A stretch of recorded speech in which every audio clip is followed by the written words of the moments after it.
Okay. Good evening, everyone. Just going to do a stream where I'm going to be responding to a video by a YouTube channel called Warrior Poet Society.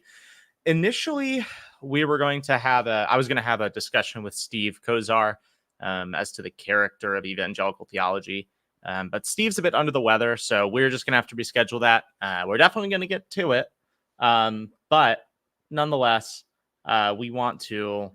I wanted to have a live stream. I wanted to discuss something on the channel. And so I'm going to wait a second before people come in. Hold on. Sorry, I got to check something here. Anyway, so what I'm going to do is I'm going to be responding to a video by a guy named Warrior Poet Society on this question of are Christians obligated to support Israel, the nation state of Israel, because there was a video that this guy or his channel put out about a month ago, and I saw a lot online. People were talking about it, and I don't think everybody was going into full detail as to what the problems with it. And I thought I would make a video on it myself and interact with you guys if you have any questions while I do it. So the way this is going to work is I am going to share the video, and we'll just watch part of it. I'm just going to respond to it somewhat live, so to speak. So yeah, anyway, I'm going to start. What I will say, I'm just going to move myself here. Oh no, I'm fine there. What I should say is that I'm starting kind of late in the video relative to its size. It's about I'm 10 minutes in out of 16 and a half. That's because I'm not taking them out of context. It's because the first 10 minutes are more so pragmatic foreign policy discussions. So a lot of the beginning of this is him talking about, well, here's what the current conflict between Israel and Hezbollah looks like, or Israel and Hamas looks like. And he basically makes the kind of arguments of, oh, who was the aggressor and all that kind of stuff first. And that's not really my focus. I'm not somebody who is really knowledgeable on the foreign policy side of things. I'm not knowledgeable as to the current state of affairs. Not something I follow. But he gets into the topic as to Christians and why we're obligated to support Israel in this video. And I'm starting around the timestamp where that is the case. So I want to examine that part, because I should say that there are plenty of Christians I know who will say things like, yeah, between Israel and Hamas, Israel and Hezbollah, Israel is preferable, so I support them. That's totally fine. I just don't know the foreign policy issues. But what I want to examine is somebody who says, pretty much no matter who it is, you have to support Israel. That is, I think, problematic, and it is characteristic of dispensationalism.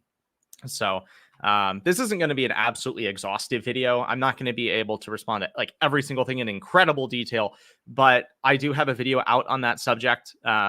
You can look up, Scholastic Lutheran's dispensationalism. That's probably our most popular video. So go watch that, where I cover things in great detail. But I am going to respond to this in as much detail as I think is relevant for what he has to say. So with that in mind, let's begin. And if for some reason when I start it, if you can't hear the audio that he has, just let me know. But I think we should be able to hear it. So here we go. A spiritual aspect to it. I think there really is a God who really did love a man named Abraham.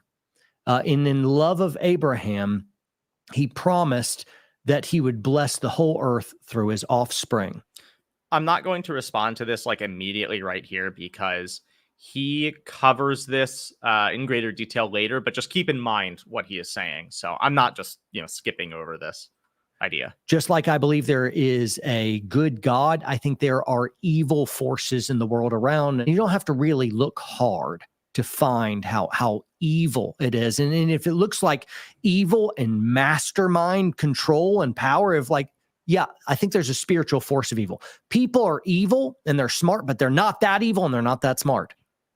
I think there's a powerful super intellect behind the forces of evil. And I think it would please those spiritual forces more than anything to take God's chosen people and kids and elevate them to the most corrupt positions of power possible. So what he's going after here is, people will object to supporting Israel on the basis of, oh, look at the horrible things that they have done and their people have done across the world and all that. And I'm not trying to get into that discussion at all. That's something else. But this is something that I find a lot, and it's frustrating, which is if you're to point out something like Israel does something bad, like let's say the nation state of Israel does something that's unequivocally just horrible, there's no justification for it, and you can't even make a defense of it. What I will never see dispensationalists say, oh yeah, we should, call them out and say that they're repentance. The answer is always, oh, Satan's in control this time, guys. It's Satan's fault. They will just have this massive double standard where if the United States or Canada or Germany or Japan or, England, if any country in the world does something wrong, they'll say, yeah, this is a bad thing. Someone bad did this. But if Israel does it, if Israel does something wrong, we go, oh, no. Israel did it, but really it was influenced by Satan because Satan's trying to go after God. And it's a really frustrating thing because it's like you can't have that kind of double standard, and it's unfalsifiable at that point. It really is. I thought I would just say, so here's the man himself, Steve of Messed Up Church. Steve, we're sad that we're missing out on you tonight, but I thought this would be a fun one too. I had this cooking up for a while, so thanks for showing up. But notice also he calls Israel the chosen people.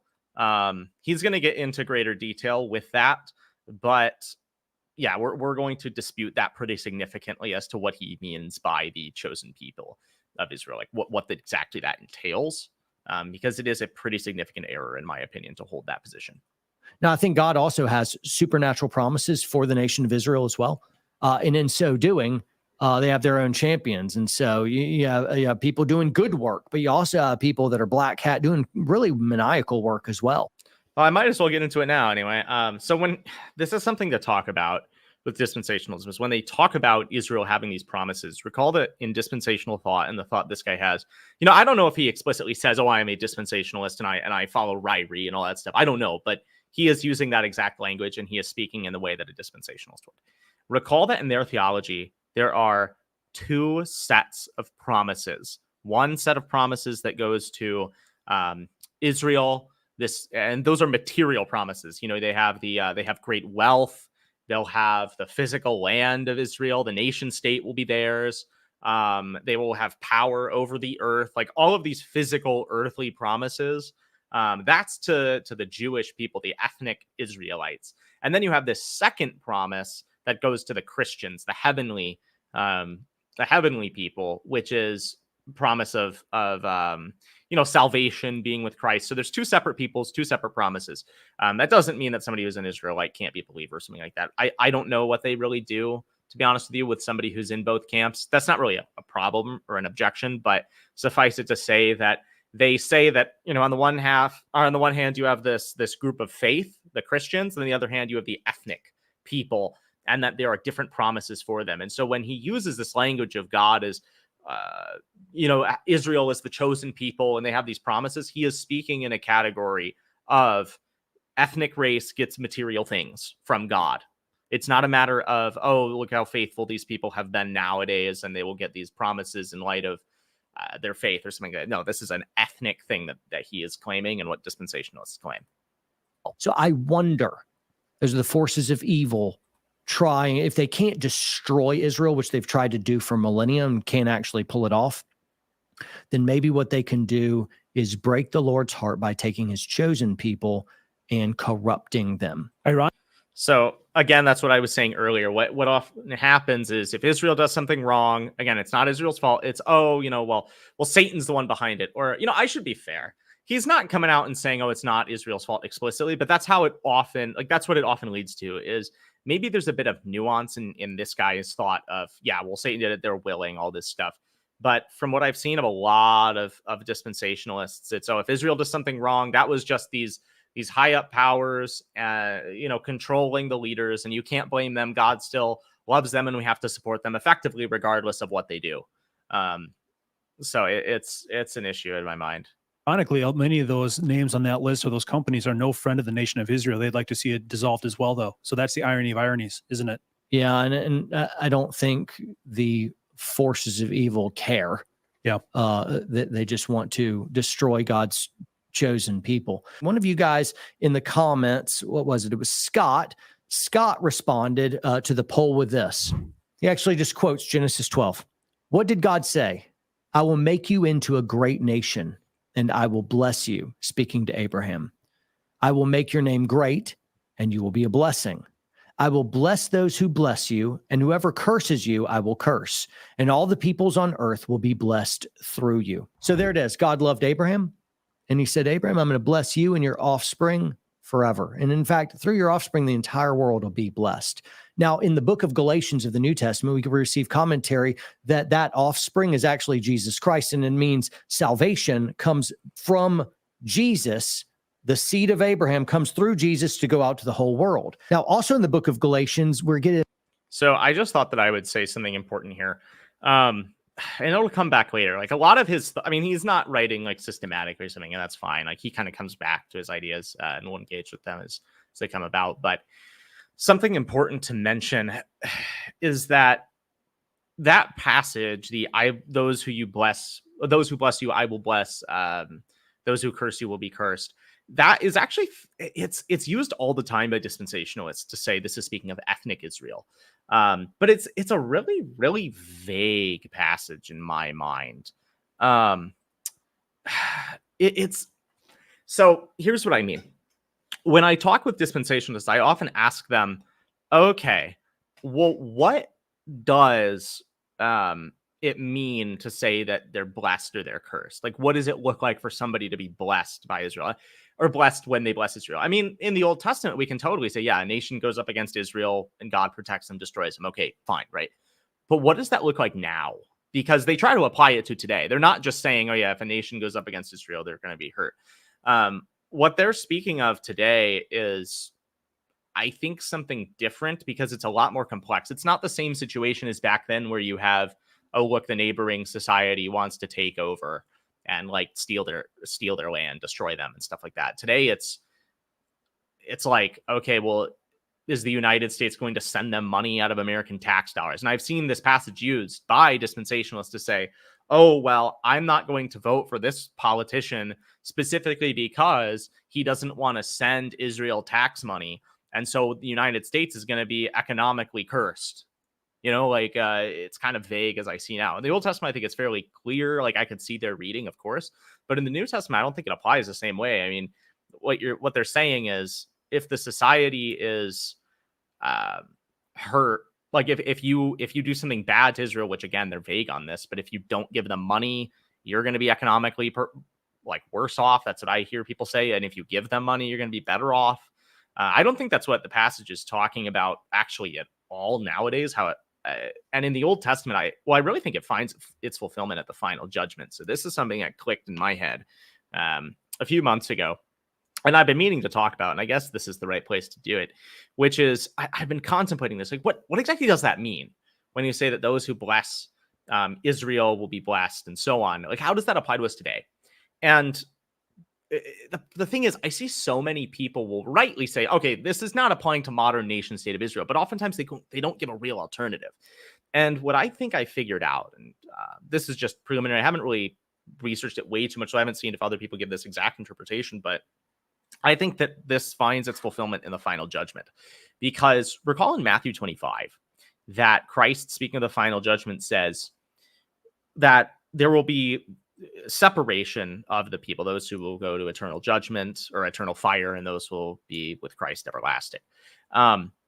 In the case of the former, Christ will say to them, you did not feed me, you did not clothe me, you did not take me in. And Christ and the people respond, well, when were you even there for me to do this? And he says, effectively in my Christians.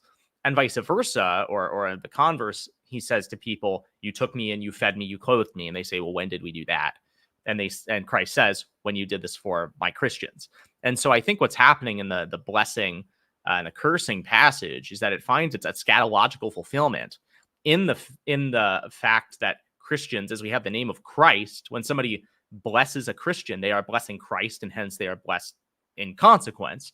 And when they curse a Christian, they curse the name of Christ, and hence they are cursed as a consequence and go to eternal fire. I think that is what the passage is going for, at least within its eschatological fulfillment. In the Old Testament, you see it fulfilled in these specific nations, but I think it's prefiguring the final judgment and how people treat Christians specifically. I don't think this is, if the United States fails to give Israel tax money, then the U.S. is going to get a stark, I'm speaking so horribly today, it's going to experience a stock market crash. I don't think that's what it's talking about, but that's how I find a lot of people use it. I had a relative that said, oh, I'm voting for this politician. I hate most of his policies relative to other people, but he supports Israel, and the United States, no matter what, will be better off if we're supporting Israel. I just don't think that's what's happening really at all in this passage. In commentary that the sons of Abraham, it's sons of the promise. And so as such, it's the entire Christian world are the true sons of Abraham because they are the recipients of the promise, not by blood, but by covenant still. You don't believe me? Read the book of Galatians. It's absolutely unmistakable. Now, what do you do with ethnic Israel?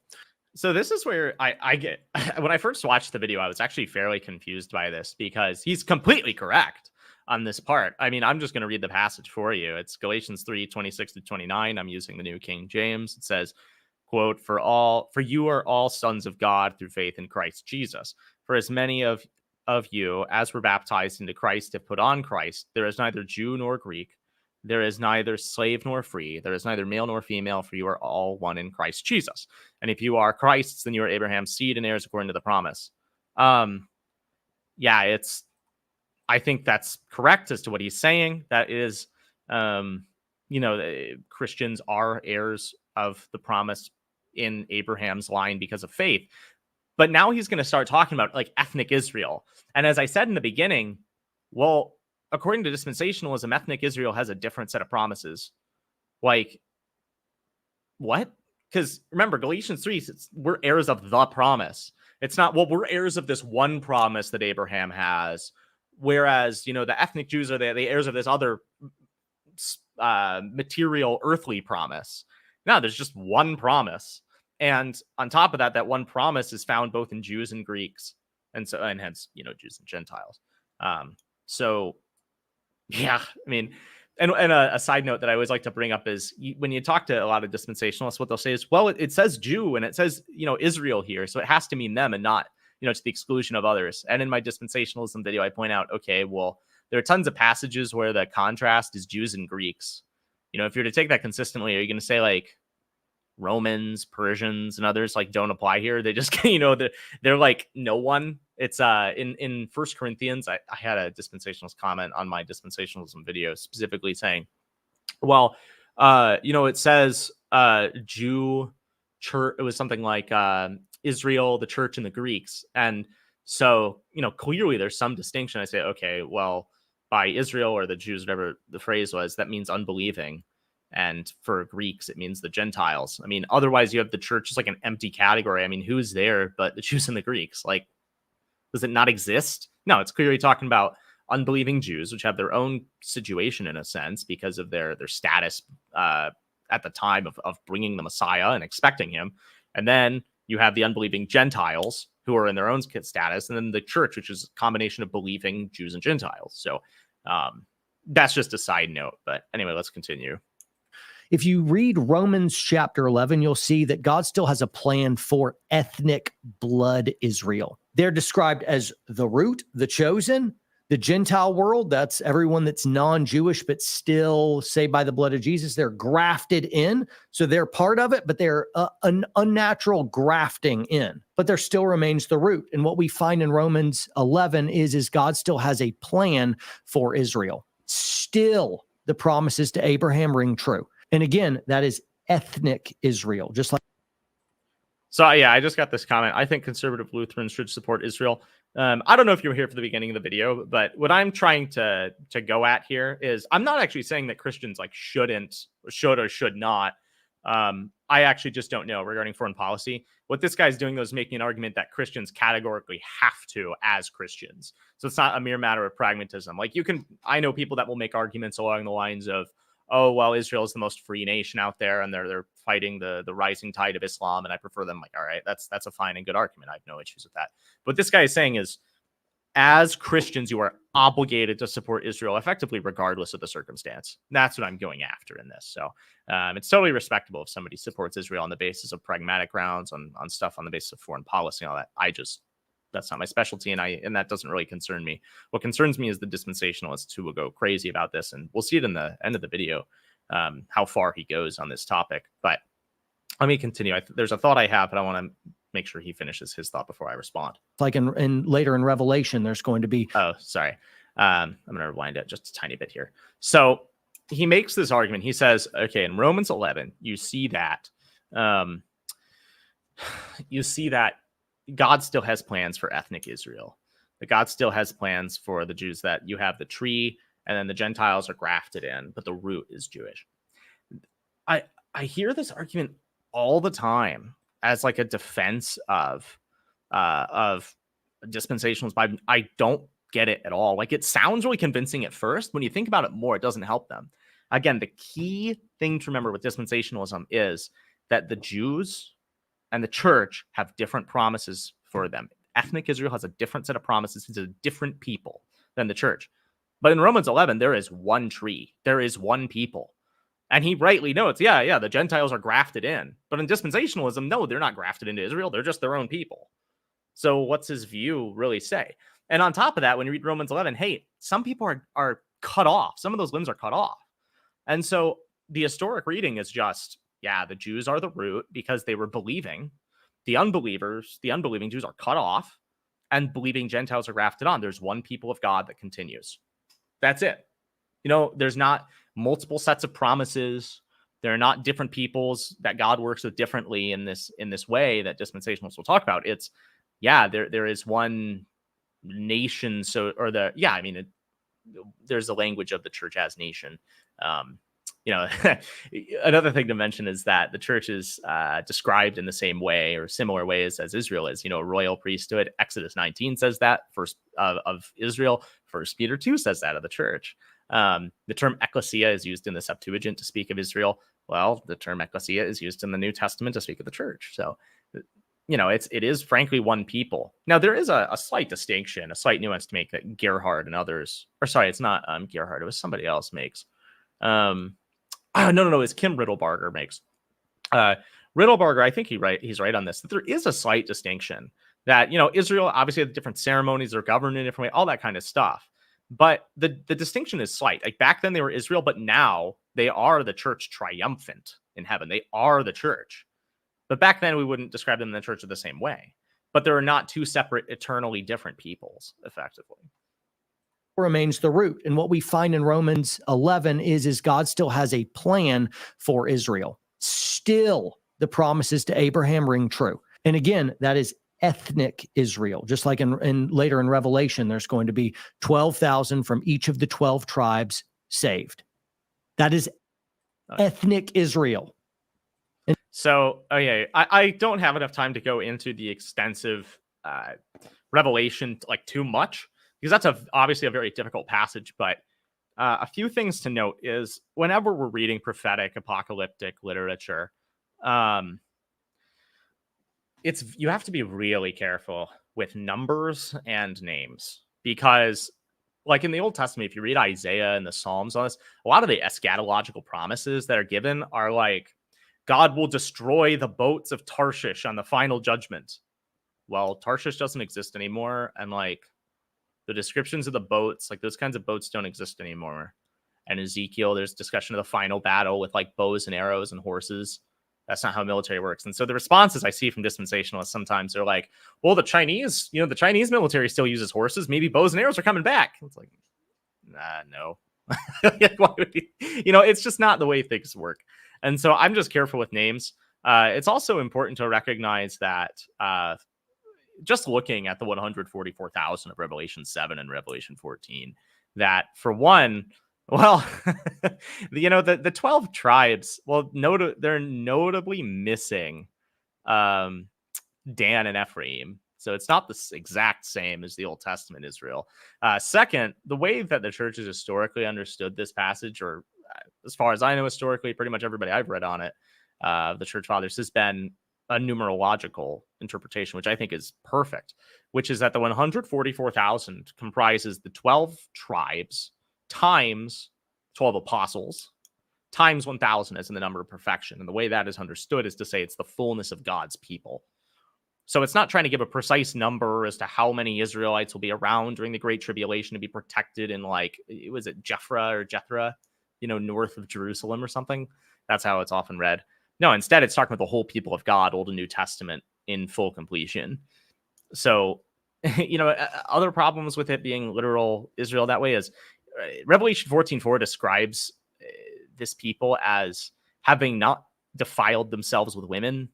So is this going to be a bunch of, like, on his view, is this 144,000 celibate Jewish men? Is it, as the church has historically understood it, a group of great moral purity because they have not, following the images of idolatry as adultery, gone into other faiths? They've remained pure in morals and faith. Also, the passage speaks of, I think it's Revelation 7. It calls this group the servants of God. Pretty much everywhere else in Revelation, the term servant is used to speak of the whole people of God. So it's not just the ethnic Jews. It's the entirety of the redeemed. And afterwards, it's funny. I think it's Revelation 7. Afterwards, it's, there's another vision that most have understood to be the same group of people that John sees. And he says, they're totally innumerable. Like, I guess you could say it's different people, but that's not really how it's historically taken. And I think the way I think it makes more sense, the passage is, he's getting another vantage point to see the same thing. And then he says, the people are totally innumerable. Like, I can't count all of them. And so if you want to take it as a precise number, you either have to say, well, he's talking about two different peoples, or you have to say he's just contradicting himself. And I guess the former isn't an impossible view, but I think it's less likely. So a really, really good summary of this is given by Victorinus of Patau, the 4th century figure, when he writes about this quote: "What the great multitude out of every tribe implies is to show the number of the elect out of all believers who, being cleansed by baptism in the blood of the Lamb, have made their robes white, keeping the grace which they have received." I think that's fairly clear. I think that makes a ton of sense. Dominic says there's plenty of pragmatic reasons to support Israel, but Scripture doesn't need to explicitly teach us about everything we make right judgments in. I mean, we might make judgments in. Yeah. Again, plenty of pragmatic reasons. That's fine. I don't know. I haven't studied it enough, but I know plenty of people that do pragmatically support Israel, and I say, sounds good, guys. It's perfect. No, wonderful. I just don't know. But this is the kind of stuff I'm trying to go after. Is you'll see what he gets into, and it's pretty crazy to me. And so some folks erroneously in Christianity want to take and completely replace all of Israel with just the church. And that is absolutely not appropriate. That is not true. A lot of it is true, but some of it, like I just mentioned in Romans 11, it is not fair to do that. God still has actual plans for that. When Jesus comes back, he's coming to Jerusalem, his city.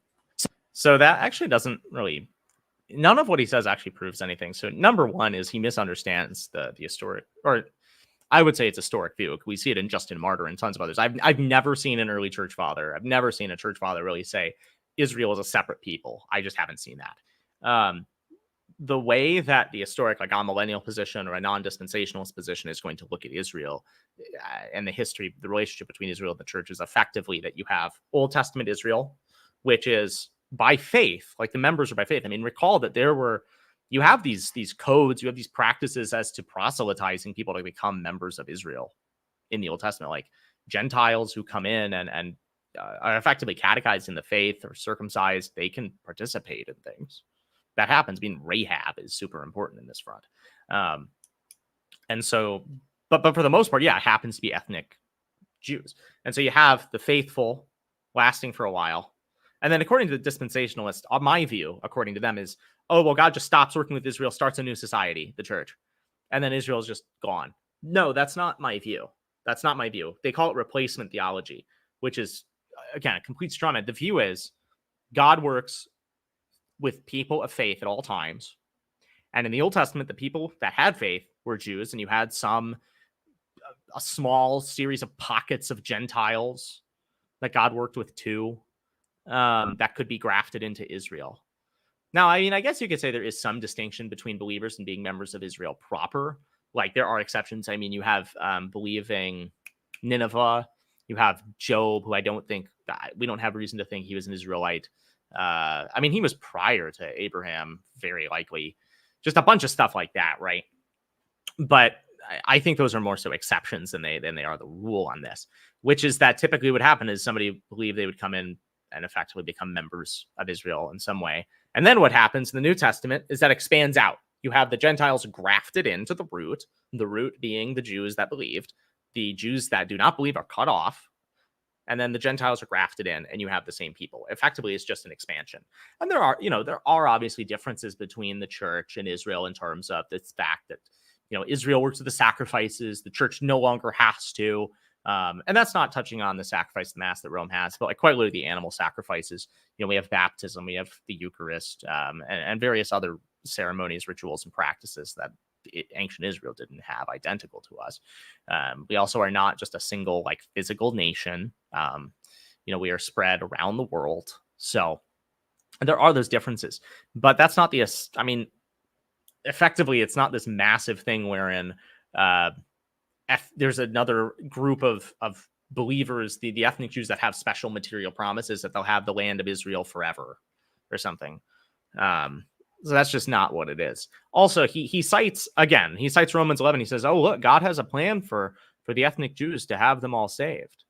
And so that proves dispensationalism. It really doesn't, though. So like Kim Riddlebarger, and I lean this way, takes the view that, yeah, Romans 11, if it is talking about Israel in that way, that God's not forsaken them, like, yeah, I can agree that God has not forsaken those people who are ethnically Jewish and are still looking to Messiah, though erroneously. But what the prophecy says, if you take that view, is that they will all convert at the end of time and they will become Christians.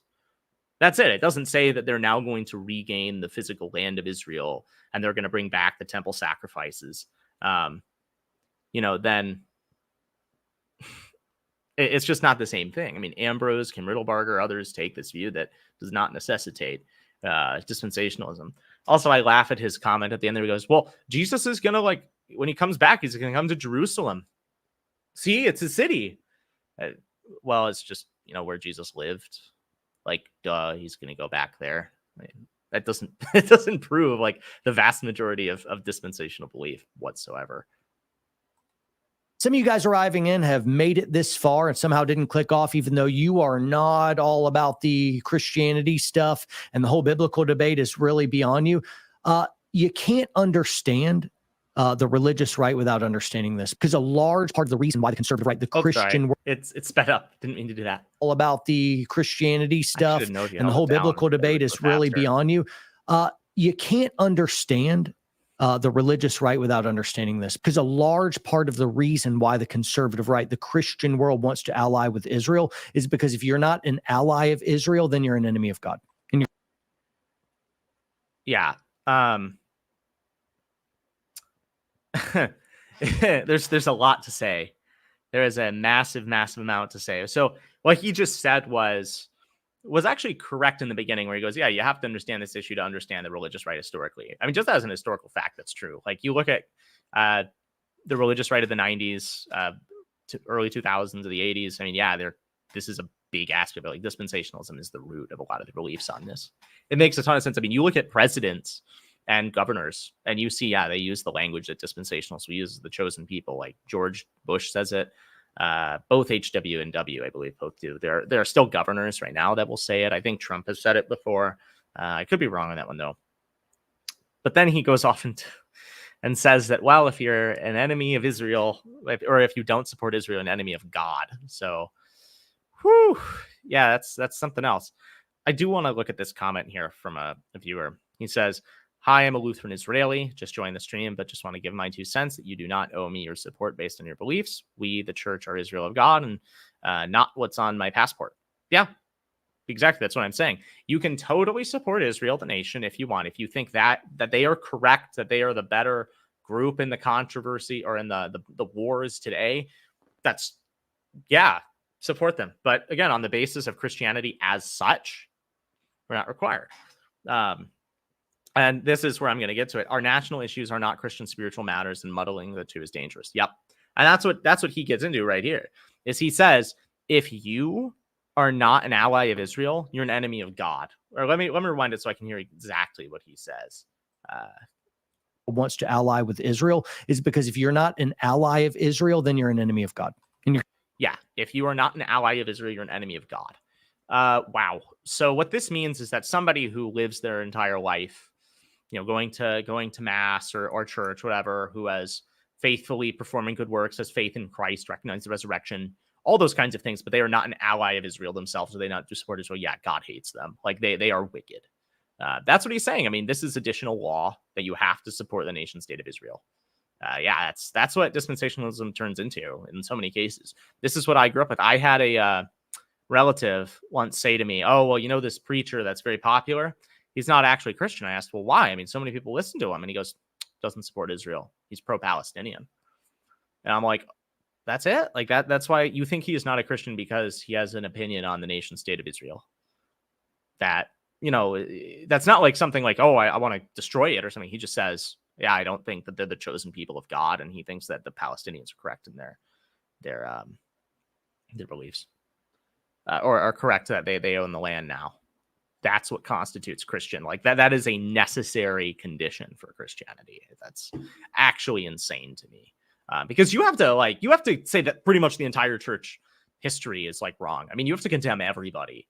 And I'm not saying that, oh yeah, you should take all the remarks of Christians throughout history, correct, like the way, and say that they're all correct on the way they treated them. That's not what I'm saying. What I am saying is you have to recognize that the church throughout history has been, like, at the very least, ambivalent towards this and hasn't really done anything to support Israel. Not been an ally of Israel. Yeah, pretty much the entire church throughout history is wicked, according to this guy, and not is an enemy of God. Like, that's insane. Yeah.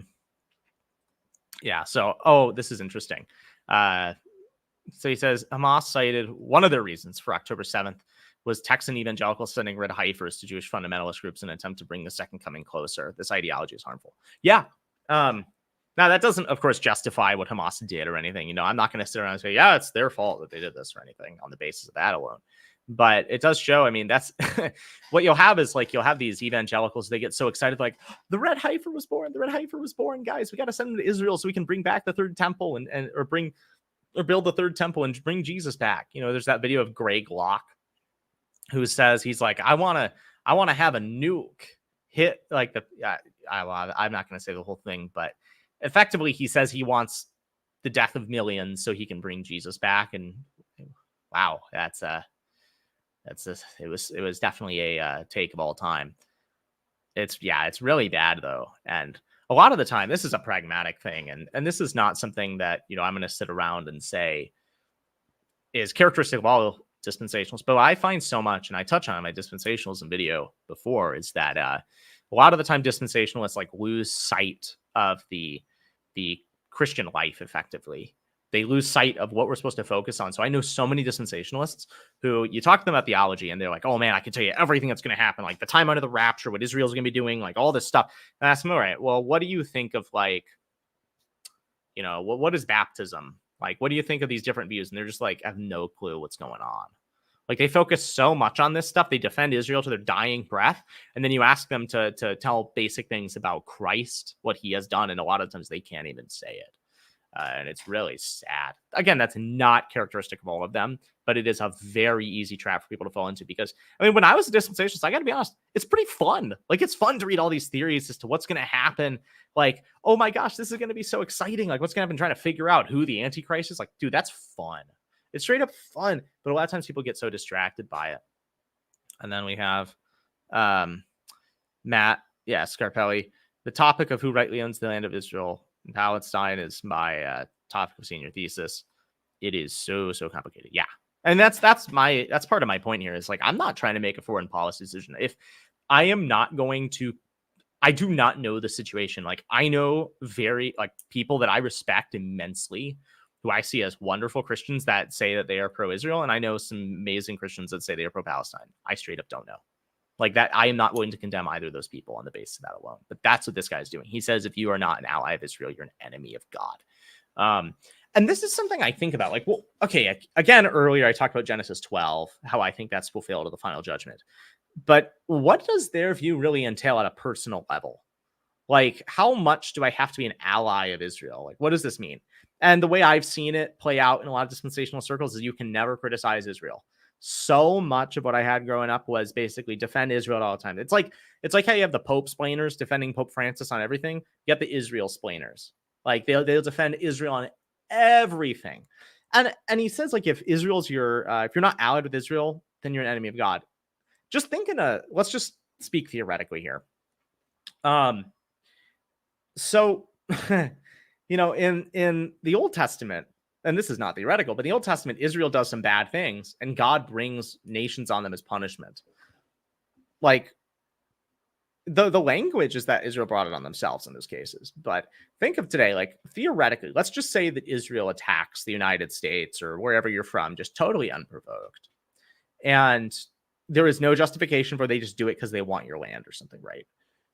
In this guy's view, in the dispensationalist view, are you supposed to support Israel in that case? Like, if Israel does something that's straight up wicked and evil, which I'm not saying they have done, or I'm not saying they will, but if they theoretically were to do it, would, on the dispensationalist view, would you have to support them over your own country and your own people? That's kind of what it leads towards, is that, Israel could effectively, like, destroy New York City, and that on the dispensationalist view, I'd have to say, hey, maybe I'd have to say, yeah, you're doing wrong, but we still got to, send them more money and support them on stuff. I think that's a really bad view, and it leads to just binding the conscience on something that's so weird to tell Christians they have to do. It's also just nonsensical and totally impractical. Let's continue. You can say, well, the Jews killed Jesus. I'm like, yeah, but Jesus forgave them and still chose them. He chose the Jews even though he knew that was going to happen. That's correct, but it does not mean what he is entailing. Like, yeah, we forgive the people that do wicked things. Yeah, duh. And Jesus did choose the disciple. I mean, that's what he's going to explain. He does choose the disciples to start the church, but that doesn't mean that they're a special chosen people that we have to support at all times. Then he entrusted his church and the whole Christian movement largely to Jewish men. So for my part, personally, I am in the ally camp. And some of you it doesn't matter what other argument you really give me. It's nope. I think God has spiritual promises for Israel.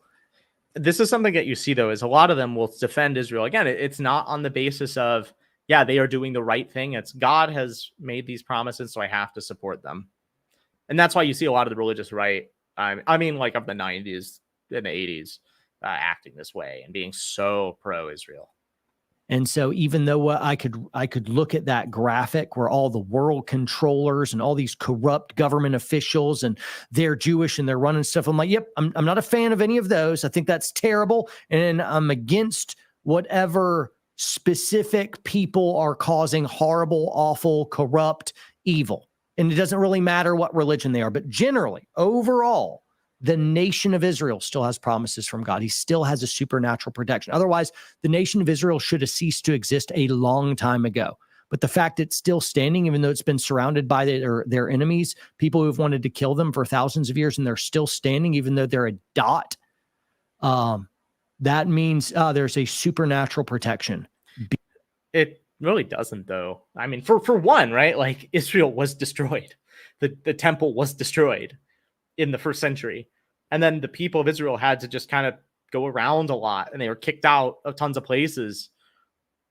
Like, that's pretty bad. Like, that's not a sign of, like, amazing protection. I mean, it's not in the sense that he is defending it. I'm not saying that there's no providence there at all or anything. But what I am saying is he's acting as though the modern nation state of Israel has been around forever or something.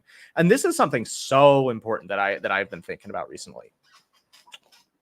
You know, there are dispensationalists who I do like as people. I think they're good Christians. I know tons of people like that. But people like this guy, one of the things I'm concerned about for the sake of people that have his mentality is they actually are putting their faith and they are kind of trusting God specifically in light of the way that they think the nation state of Israel will be. So I've talked to dispensationalists about this, and the reasonable ones have said to me, oh yeah, dude, it's totally possible that, like, you know, this state of Israel right now could go away. Oh, sorry, I'm going to plug in my computer 1 sec. Low battery. Just going to do that. They'll say, and I think that they will comment, well, you know, it's totally possible that God will allow this modern state to be destroyed, that it will ultimately be taken over by the Palestinians. And that in the future, hey, maybe Israel will come back. That's what they'll say. But people like this guy are effectively staking a lot of their faith on the fact that 1948 Israel must be the fulfillment of prophecy. Whereas guys like Charles Ryrie, the dispensationalist writer, is not willing to say that, actually. He will say it could be, but it might not be. Whereas people like this are saying, yeah, it is. Like, what happens to the faith of these people if at the end of the day, what happens at the end of the day if Israel ultimately does lose this war and Israel goes away and not just, they could say, oh, they'll come back in a month or whatever. Well, let's talk decades. Like, what happens to dispensationalism? Like, people like this, what happens to their faith? And I think that's a scary prospect for them. Yeah. So as Janos or Janos, I don't know how to say it right now, says they see providence and interpret it as end times prophecy. Yeah. I mean, they look at God basically just doing general providence and say, oh yeah, that therefore it means that God is protecting them.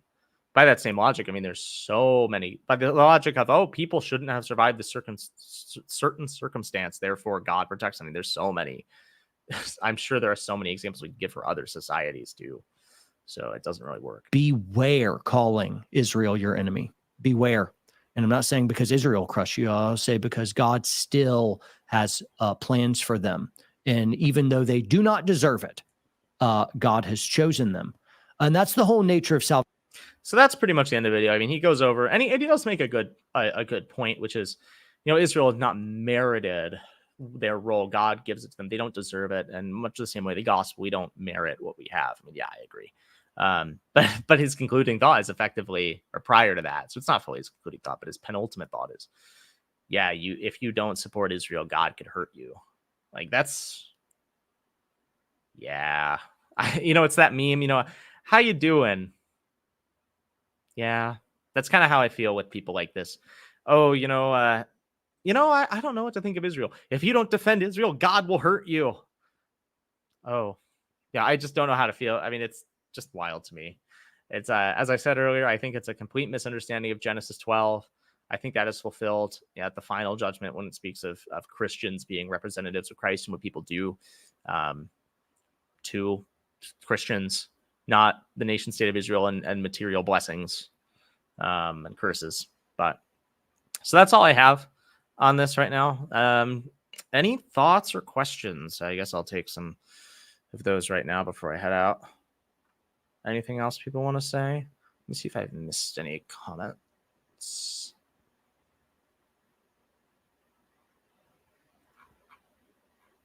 Well, I don't think I've missed anything too serious, and I'll give another minute if you guys want to ask any questions. It can be related to this. It can be unrelated, but I can't promise to have an answer because you guys could ask me something I'm unprepared for. So, but I do want to say that still look forward to the Kozar video. I'm going to be the video with Stephen Kozar on this topic as to why is evangelical theology often very simplistic. That video is not canceled. It's just going to be rescheduled. We're going to find a time to do it. It's going to be great to be speaking with Kozar again. I love the guy. So, yeah.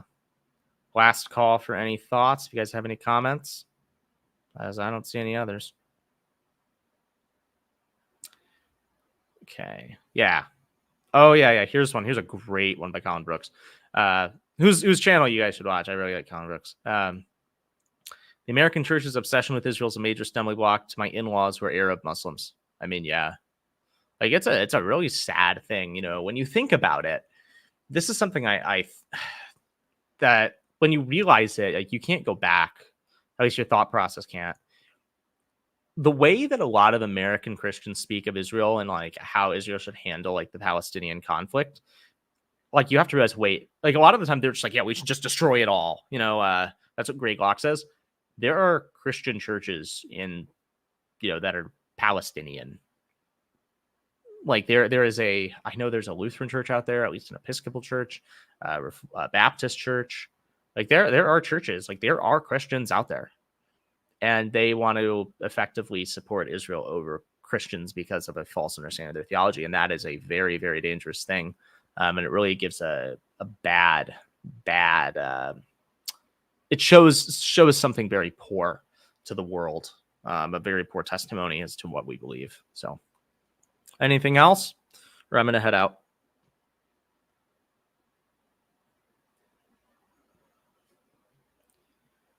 Ooh, this is interesting.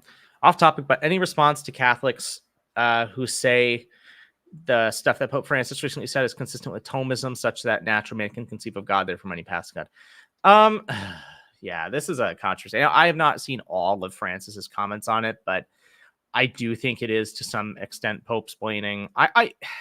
What's hard with Francis is he's always so like the way it's often treated is so he is a very contradictory man. Like there are things he'll do that seem consistent. Like he or it seem consistent with historic Catholic theology of like I guess I'll say a friend of mine. I don't know him way too well, but Gideon Lazar, Byzantine Scotist, a guy I really like.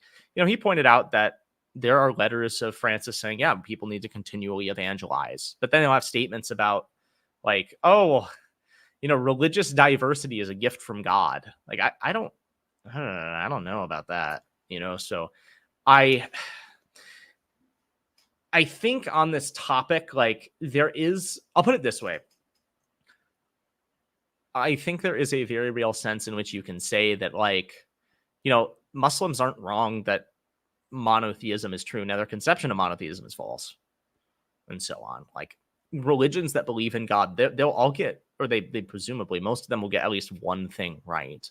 And so if you want to take it that way as a path to God, I mean, I guess so. But I really wouldn't use that language myself, because just the way Christ speaks is him being the way, the truth, and the life, and then no one can go to the Father except through him. So I just wouldn't use that language like in a really technical Thomistic sense. I mean, yeah, there is an element of truth to it, but for the sake of the laity, I wouldn't say it. And I think it's a very problematic thing to say. So, yeah, you found the article about this red heifer thing I mentioned. Yeah, if you can, I have to head out in a sec, but if you can just email it to scholasticlutherans@gmail.com. So just the name of the channel and then @gmail.com. I'd love to read it because a friend of mine told me about it a while back, but I want to see it. So anyway, I have to get going. I got some stuff to do now. But pleasure doing this stream. I hope you guys enjoyed it. And yeah, be around for whenever we do stuff with Kozar. We have a lot of exciting things coming up. It's going to be a really good time. Yeah. Have a good one, everyone.